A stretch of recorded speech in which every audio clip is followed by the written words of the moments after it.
আমাদের জীবনের সব থেকে ইম্পর্টেন্ট রিলেশনশিপ কোনটা? না সেটা নয় যেটা মা বাবা কিংবা ভাই বোনের সঙ্গে রয়েছে, ইভেন সেটাও নয় যেটা লাইফ পার্টনারের সঙ্গে রয়েছে, সেটাও নয় যেটা বেস্ট ফ্রেন্ডের সঙ্গে রয়েছে। আমাদের জীবনের সব থেকে ইম্পর্টেন্ট রিলেশনশিপটা হলো নিজের সঙ্গে নিজের সম্পর্ক।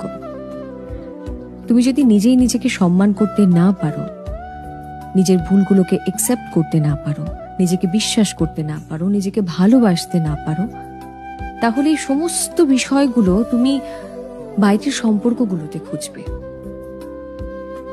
তুমি তোমার পার্টনারের কাছে নির্ভরশীল হয়ে পড়বে খুশির জন্যে, মা বাবার উপর নির্ভরশীল হয়ে পড়বে সিকিউরিটির জন্যে, কম্প্যানিয়নশিপের জন্য তুমি নির্ভর থাকবে ভাই বোনের কাছে। তুমি যদি নিজেই নিজের বেস্ট ফ্রেন্ড হতে না পারো, তাহলে বিশ্বাস করো আজীবন তুমি বাইরের কোনো মানুষের মধ্যে তোমার সেই বেস্ট ফ্রেন্ডকে খুঁজেই যাবে।